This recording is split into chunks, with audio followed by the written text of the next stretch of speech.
The Zodiac Killer, a tale of mystery and terror. In the late 1960s, the San Francisco Bay Area was a region filled with the spirit of change and countercultural movements. Amidst this era of hope, an ominous darkness lurked. On the night of December 20th, 1968, high school sweethearts Betty Lou Jensen and David Faraday were on their first date, excitedly planning to attend a Christmas concert. They decided to park on a remote, lover's lane on Lake Herman Road in Vallejo, California. As they sat in David's Rambler, an unknown assailant approached and opened fire, killing them both.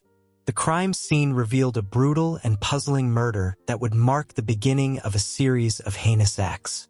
In July 1969, 7 months after the first attack, the killer struck again. Darlene Ferrin and Michael Mageau were sitting in a parked car at Blue Rock Springs Park in Vallejo. Suddenly, a man approached with a flashlight, blinding them. Without warning, he began shooting into the car. Darlene died from her wounds, but Michael survived, providing the police with a description. A heavy-set white male with short, light-colored hair. Shortly after this attack, the San Francisco Chronicle, San Francisco Examiner, and Vallejo Times-Herald received identical letters from the killer. Each letter contained a cryptogram with a total of 408 characters. The writer claimed responsibility for both attacks and warned of future violence.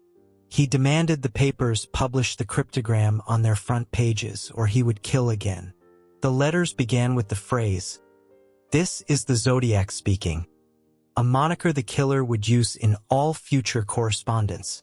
A week later, a high school teacher and his wife cracked the cryptogram. It read, "I like killing people because it is so much fun. It is more fun than killing wild game in the forest because man is the most dangerous animal of all to kill. Something gives me the most thrilling experience. It is even better than getting your rocks off with a girl. The best part of it is that when I die, I will be reborn in paradise and all the I have killed will become my slaves. I will not give you my name because you will try to slow down or stop my collecting of slaves for my afterlife." The Zodiac Killer continued his reign of terror on September 27, 1969. Brian Hartnell and Cecilia Shepard, college students, were picnicking at Lake Berryessa. As they relaxed by the water, a man approached wearing an executioner-style hood with a crosshair symbol on the chest. He held them at gunpoint, tied them up, and then stabbed them repeatedly. Before leaving, he drew the crosshair symbol and wrote a message on Brian's car door with a felt-tip pen. Vallejo/December 20th, 68/July 4th, 69/September 27-69-6:30 by knife.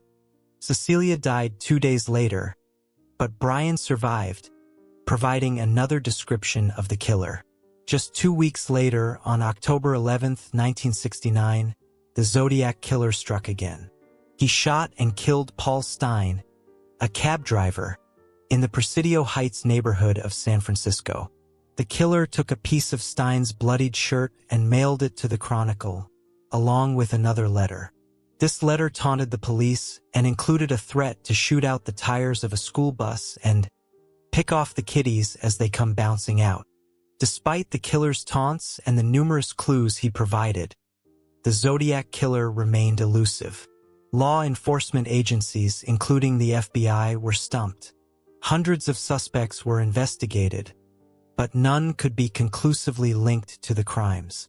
The Zodiac continued to send letters, sometimes with cryptograms, mocking the police and detailing his pleasure in killing.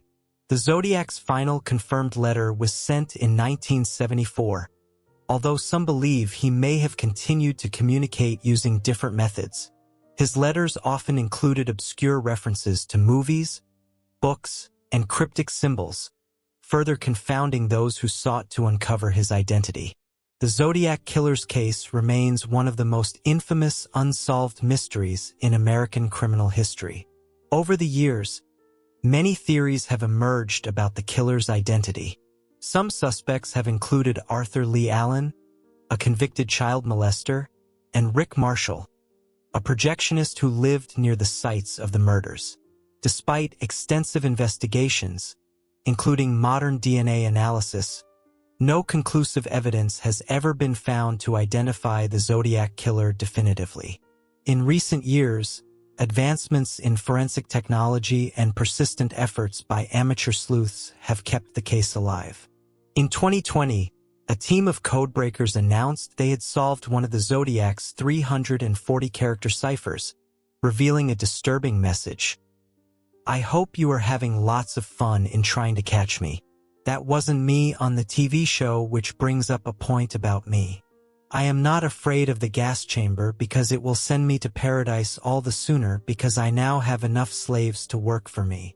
The mystery of the Zodiac Killer endures, a chilling reminder of a time when fear gripped the San Francisco Bay Area and a shadowy figure taunted the world from the darkness. The Zodiac Killer's legacy is a haunting tale of terror, cryptic puzzles, and the enduring human quest to uncover the truth.